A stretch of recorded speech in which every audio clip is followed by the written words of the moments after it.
좀 더 과감하게 예측하면 앞으로의 시대는 메모리 센트릭한 AI가 될 겁니다. 그럼 반대로 얘기하면 메모리에 대해서 그만큼 더 많은 투자가 될 수밖에 없는 상황이 된다는 거죠. 그러니까 이게 어떤 상황이냐면은 엔비디아는 계속 젠슨 왕이 지금 한국을 동맹이라고 생각하고 그런 발언들을 하는 게 HBM이 없이는 자기가 할 수 있는 게 없다는 거예요. AI가 인터넷보다 아마 더 큰 혁명이 될 가능성이 높고 전기보다도 더 큰 혁명이 될 가능성이 높은데, 그래서 반도체 굉장히 중요하고요. 결국 국가 경쟁력 측면에서 지탱해야 될 산업이 맞는 것 같아요.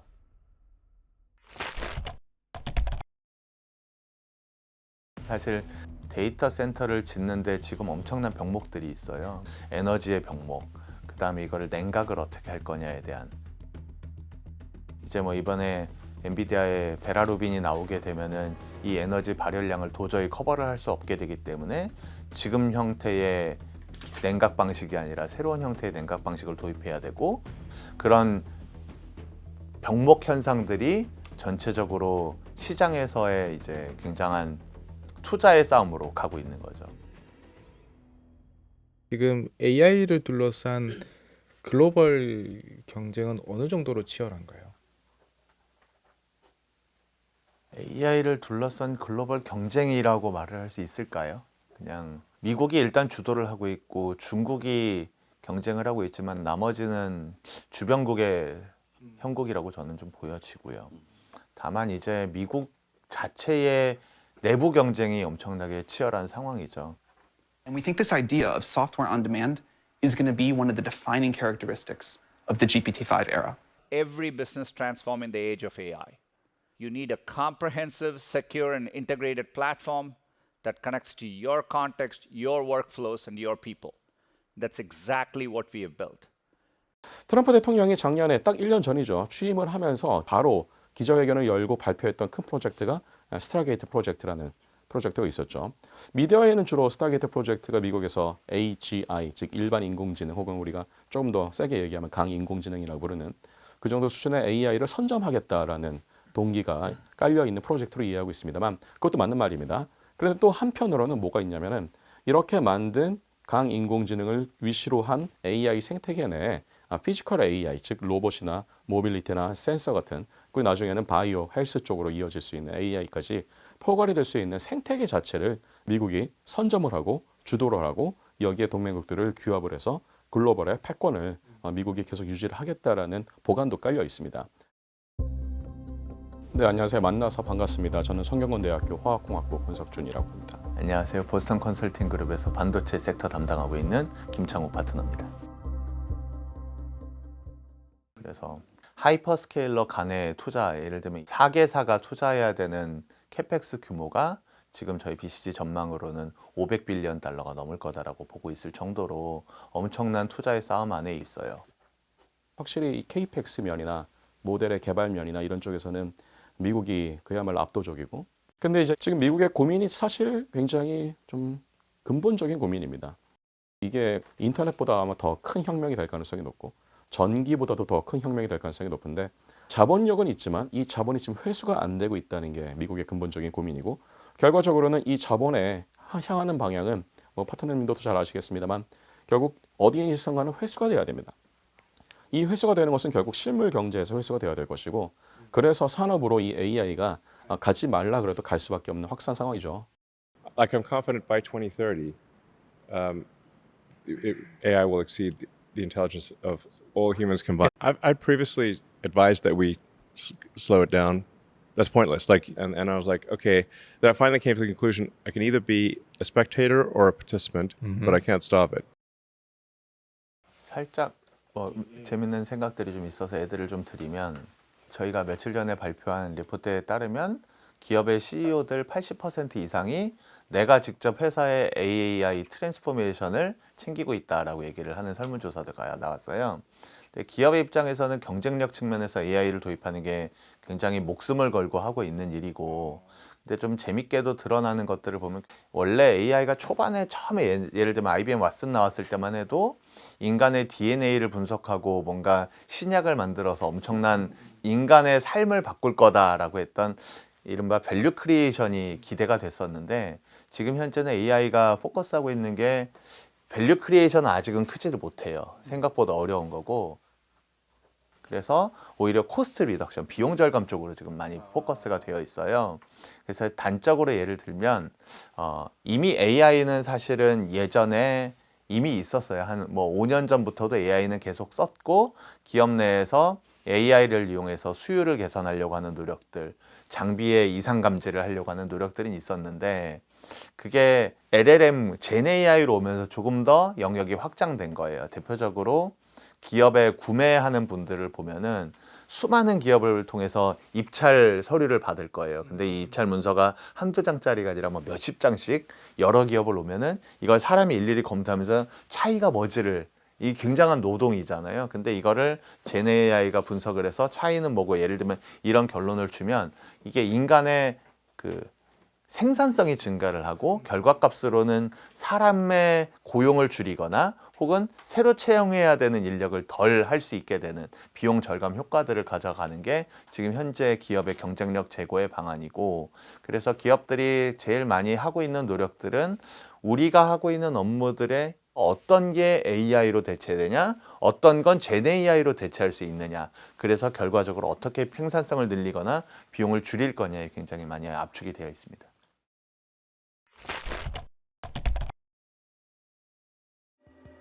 젠슨왕도 이제 추론 AI 시대 때는 이제 메모리가 곧 승부처가 될 거라고까지 예견하기도 했고, 근데 이제 메모리 반도체가 이제 결정적인 무기가 되는 특별한 이유가 있을까요? Inference is now a thinking process. And obviously, if you have a long conversation with that AI, over time, that memory, that context memory is going to grow tremendously. 예를 들면 챗GPT나 제미나이를 써보신 분들 아실 텐데, 옛날에는 내가 지금 질문하면 즉답을 했는데 요즘은 뭘 하고 있다를 알려주죠. 뭘 분석 중, PDF 열는 중 막 나오잖아요. 이게 이제 체인 오브 토트라는 거예요. 다시 한번 자기가 답하려는 거를 검증하고 그걸 생각에 꼬리를 물어서 답을 해가잖아요. 그때까지는 트레이닝 시장이 많이 해서 이제 LLM 이 베이스 모델을 만드는 거가 상당히 중요했죠. 근데 이제는 인퍼런싱 시대가 계속됐어요. AI도 하나의 질문에 대해서 더 깊게 생각하게 되었죠. 학습의 과정이야 그냥 동일한 시간에 얼마나 많은 정보를 내가 받고 이거를 해석하느냐의 게임이라고 하면, 추론은 사용자가 물어본 질문을 꼬리에 꼬리를 물고 생각을 하게 되는 게 지금 핵심이 돼버렸죠. 그럼 이 과정에서 결국 GPU가 연산을 하는 부분은 있겠지만, GPU가 연산을 할 때 내가 전에 있었던 꼬리를 무는 생각들을 계속 메모리가 피드를 해줘야 되겠죠. 그러니까 당연히 이 절차들이 많아지면 많아질수록 GPU보다는 GPU를 도와주는 메모리의 연산량, 그리고 여기에 피드를 해줘야 되는 속도, 밴드위스, 이런 게 중요해진다는 얘기입니다. 그러다 보니 한동안은 학습이 굉장히 중요한 컴퓨팅 파워를 점유하겠지만, 우리도 대학을 졸업하고 신입사원이 되면은 거기서부터는 학습은 어느 정도 이제 서서히 리니어하게 증가하지, 거기서부터는 내가 일머리로 응용력을 늘려야 되는 시기가 돼버리기 때문에 이게 익스포넨셜하게 올라간다는 겁니다. 이 D램의 사용량이 우리가 생각하는 것보다 천문학적으로 늘어나게 돼요. 패러다임 전환이 돼서 항상 AI는 성능이 나는데 병목 현상들이 일어나요. 예를 들어서 아주 초창기에는 누가 더 많은 GPU를 가지고 있느냐가 핵심이었었고요. 지금은 누가 더 많은 D램을 확보하느냐에 따라서 성능이 좋아지는 거예요. 그래서 AI 입장에서도 학습은 이제 어느 정도 호화가 어느 정도 일어나겠죠. 그러면 그때부터는 기업에서 실제로 실전에 응용을 시키기 위한 용도가 커지면 추론이 많아지고, 추론이 많아지면 GPU 자체보다 옆에서 도와주는 꼬리에 꼬리를 무는 메모리들이 계속 피드를 주는 것들이 중요해진다는 얘기를 하는 거죠. 좀 더 과감하게 예측하면 이거는 앞으로의 시대는 메모리 센트릭한 AI가 될 겁니다. 지금 말씀하신 건 또 우리가 좀 다른 관점에서 본다 그러면은, 일단 프롬프트 안에서의 이런 롱 메모리 이펙트도 굉장히 중요해지겠습니다만, 이제는 그 사용자의 기록을 추적할 수 있는 롱텀 메모리도 굉장히 중요해지고요. 그 다음에 이걸 모듈별로 잘라가지고 이것을 계속 순차적으로 이게 어떻게 보면 투입을 해야 되는데, 이 과정에서 결국 병목 지점이 되는 것은 파트너님도 말씀하신 것처럼 메모리에서 코어로 가는 그 단계입니다. 그러다 보니까 많은 이 GPU 설계하는 혹은 뭐 NPU를 설계하는 업체들은 어떻게 하면 메모리 단에서 더 많은 데이터를 빨리 갖고 올 수 있을까를 노력을 합니다. 근데 메모리 공급 업체들은 사실 메모리는 코어하고 다르거든요. 메모리는 어쨌든 다량의 데이터를 저장하고 있다가 콜이 오면 스케줄에 맞춰서 이것을 보냈다가 뺐다가 하는 그 작업을 해야 되기 때문에 클럭을 따라가지는 못합니다. 애초부터 그래서 여기서 우리가 나오고 있는 개념 중에 하나가 메모리 장벽이라는 개념이 나와요. 메모리 월이라는 개념이 나오고요. 그리고 지금 폰노이만 아키텍처를 따라가는 이상 코어가 발전하는 속도에 비해서 메모리가 발전하는 속도는 항상 뒤처질 수밖에 없고 이 격차는 커질 수밖에 없습니다. 근데 이걸 관점을 바꿔서 생각해야 된다고 말씀드리는 까닭이 어차피 메모리의 이 근본적인 본령을 해칠 수 없는 상황에서는 메모리가 만약에 병목이 된다? 그럼 반대로 얘기하면 메모리에 대해서 그만큼 더 많은 투자가 될 수밖에 없는 상황이 된다는 거죠. We're going to work with them, as I mentioned, for a lot of memory. I mean, like the ambition of these companies to scale and supply the entire global economy with the memory. Other things too, but really the memory that AI is going to require is just so massive. So we're working with them closely on that.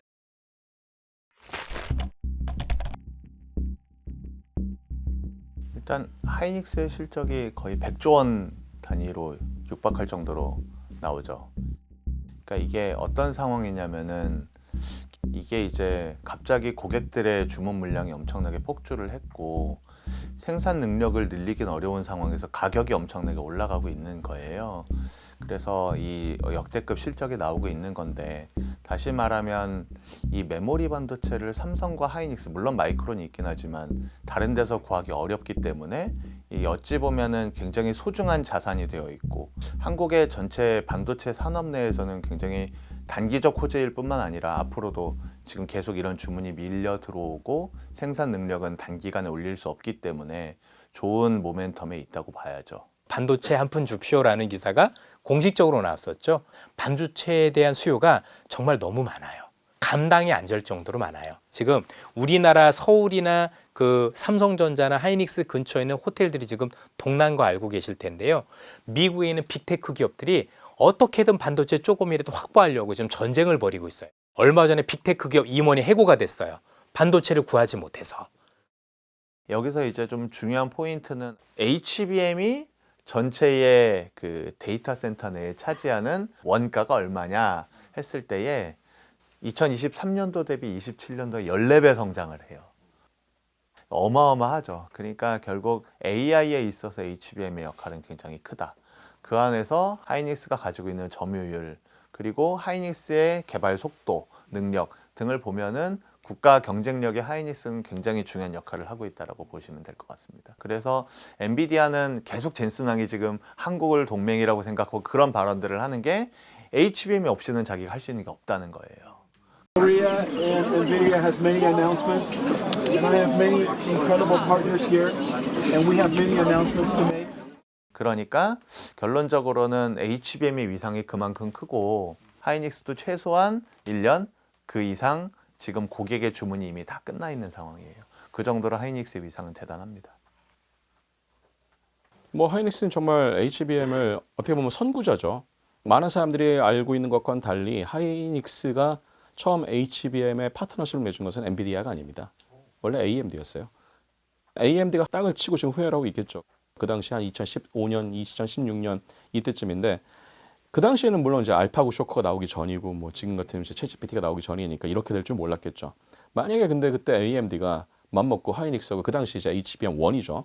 HBM1부터 시작을 해서 계속 지금까지 양산을 끌고 왔다. 그러면은 뭐 엔비디아하고 지금 아마 지금 양분을 하고 있었을 겁니다. 현재 이 GPU 시장은. 반도체 만드는 회사들이 전 세계적으로 그렇게 많지는 않지만 사실 중국발 위협이 꽤 세잖아요. 네, 그냥 전반적으로 보면은 제가 전에 나왔을 때 말씀드렸던 것처럼 B2C가 주도하던 반도체 시장이 B2B가 리드하는 시장으로 바뀌었다는 말씀 드렸던 것 같고 기존보다는 사이클의 양상은 달라질 것 같다. 왜냐하면 기존에는 B2C 중심이었다는 거죠. 그러니까 소비자가 내가 경기가 위축되면 모바일 폰을 안 바꿔요. 이제 B2B가 핵심이 된다. AI라는 건 조금 더 인프라성 투자에 가까워요. 이거는 전력이나 철도 같은 거거든요. 올해에 반짝이는 기능이 나온 스마트폰 신제품과는 다른 거예요. 그러니까 얘는 인간의 문명 발전을 위해서 계속 따라가야 되고 계속 투자가 일어나야 된다는 얘기거든요.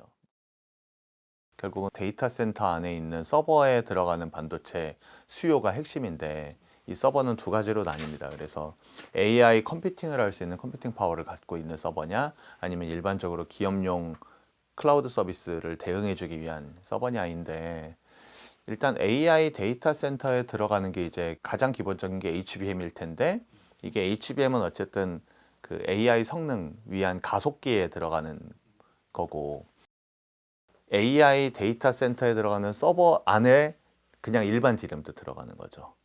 같이 들어가야지 서버는 구동하면서 AI 연산을 하게 되니까 이 수요가 커지면은 둘 다 폭발적인 성장을 하게 되는 거고, 일반 서버보단 지금 AI 서버들이 돈이 될 거잖아요. 그러면 일반 서버의 증설 혹은 일반 서버를 운영하는 것보다 AI 데이터 센터용으로 그 공간을 대체를 하는 거죠. 똑같은 캐파시티를.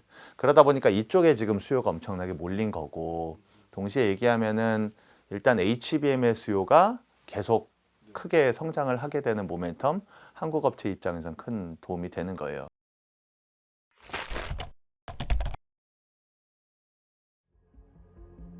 아시다시피 한국은 수출로 먹고 사는 나라고요. 한국 수출의 핵심은 반도체죠.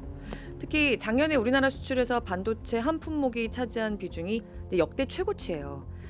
최근 몇 년 사이에 AI 열풍이 시작되면서 더 폭발적으로 수요가 증가하고 있습니다. AI 패권 경쟁이 미래 국가들의 운명을 결정지을 거라는 게 점점 더 확실해지고 있기 때문에 여기에 필수적인 반도체 산업은 한국의 기간 산업일 뿐만 아니라 경제 안보의 중심입니다. 근데 이게 뭐 미중 간의 경쟁뿐만 아니라 하필이면 중국이 이렇게 지금 산업에 대해서 AI를 확산시키려고 하는 대부분의 영역이 한국과 오버랩이 된다는 게 문제입니다. 창신 메모리라는 중국 회사가 있는데요. 그런데 이 회사가 지금 메모리 반도체 시장에서 전 세계 DRAM 시장의 점유율 10%를 지난해로 돌파한 것 같다라는 추산이 나오고 있어요. 그야말로 삼성전자, SK하이닉스, 마이크론 이렇게 세 개밖에 없는 것 같았던 그 메모리 반도체 시장, DRAM 시장에서 4강, 5강으로 막 너무 단시간에 치고 올라오고 있다는 거예요. 그동안 중국이 어마어마한 보조금을 주면서 이 반도체 회사들을 키우고 있고요. 뭐 하이닉스의 전략은 당연히 하이닉스가 제일 잘할 것이고요. 주변에서 사실 시어머니들이 뭐 이래라 저래라 잔소리할 필요는 없습니다. 근데 오히려 방해하는 요소들을 좀 제거해 줄 필요는 있겠죠. 하이닉스 같은 경우에는 지금 용인에 있는 반도체 메가 클러스터에 600조 이상도 투입을 해서 아마 큰 클러스터들을 만들 텐데요. 근본적인 고민 중에 하나는 이겁니다. 우리나라에서 어느 정도는 좀 제도적인 제한이 있기 때문입니다. 이런 제도 혹은 규제안 같은 것들이 이제 정부에서 어떻게 하면은 너무 한 기업에 대해서만 특혜를 주지는 않으면서도 국가 전체 산업의 지속 가능성을 높이는 방향에서 대승적으로 추진할 수 있을 것이냐. 이게 일단 첫 번째 제도 면에서 굉장히 중요한 것이고요. 오늘 이것도 약간 컨트로버셜한 문제인데요. 뭐 주 52시간제 예를 들어서 이런 것들을 과연 우리가 반도체에 적용하는 게 맞느냐 안 맞느냐 여러 가지 의견들이 있고 다 일리가 있는 말씀들입니다만 사실 속도 경쟁에 들어온 이런 반도체나 AI에서는 시간이라는 개념 자체를 카운트하는 것 자체가 의미가 없을 수도 있습니다. 누가 더 빨리 이 미션을 달성하느냐, 누가 더 빨리 이 수준에 도달하느냐 이게 지금 사실상 큰 관점이지 누가 더 많은 시간을 일했느냐, 누가 더 초과 근무를 많이 했느냐 사실 별로 중요한 문제는 아닙니다. 오히려 그렇게 근무를 했던 사람들에 대해서 충분한 보상이 돌아갈 수 있는 것이 보장이 되느냐 이런 것들을 신경 쓰는 게 더 맞을 것 같습니다. 인력도 마찬가지입니다. 지금 이제 많이들 업계에서 고민하고 또 많이 우려하고 있는 지점 중에 하나는 예전처럼 잘 훈련된 반도체 쪽으로 들어올 수 있는 엔지니어들이 이제는 많이 확보하기가 어려워지고 있다. 뭐 여러 가지 이유가 있겠습니다만 일단 출생률 자체가 많이 좀 줄어들고 있는 상황이고 또 하나가 학생들이 그런 반도체를 위주로 하는 이런 좀 어려운 쪽의 공학 공부를 대학원 이상으로 잘 안 하려고 합니다. 이런 부분들을 그러면은 뭐 회사가 또 할 수 없는 부분이잖아요. 이런 것들은 그럼 정부에서 무슨 프로그램을 만들 것인가, 어떤 장학 프로그램을 만들 것인가, 어떤 뭐 특정 대학 사업을 할 것이냐 이런 것들은 좀 정부에서 고민을 해줘야 되는 지점이라고 할 수 있겠죠. 저는 반도체 산업을 직접 보조금을 통해서 돈에 대한 부담을 좀 덜어줬으면 좋겠다. 그 다음에 교수님 말씀하신 것처럼 사람의 방식은 뭐 정부에서 계속 반도체 인재를 육성하고 대학에 지원하고 등은 있겠지만 저는 이게 사람을 하나하나 농사지어서 가는 개념도 필요는 하지만 삽으로 퍼오는 개념도 필요하다고 봐요. 그래서 왜 일본이 TSMC를 유치할까요? 미국이 왜 한국 기업들을 오게 만들까요? 물론 GVA에 대한 경제적 부가가치도 있겠지만 거기에 사람들이 남는다는 겁니다. 그 사람들은 결국은 언젠가 거기에 머무르는 사람들이 정착하고 그 사람들의 노하우가 전수되고 하는 개념들이 생기기 때문에 우리나라에는 왜 외국 기업들을 데려올 생각을 안 하냐, 이런 관점에서의 좀 다른 나라와 비슷한 전략을 펴야 되는 건 아닌가. 마지막으로 시간을 달리지 못하면 경쟁력이 떨어지는 게 반도체 게임이잖아요. 그러면 52시간이란 제도를 규정을 짓는 게 맞을까? 조금 더 유연한 방식으로 일할 수 있는 환경을 만들어주는 건 어떨까? 이게 저는 반도체업을 지원하는 큰 틀이라고 생각합니다. 예, 오늘 교양일을 부탁드리는 부탁드리는 여기까지입니다. 감사합니다. 감사합니다.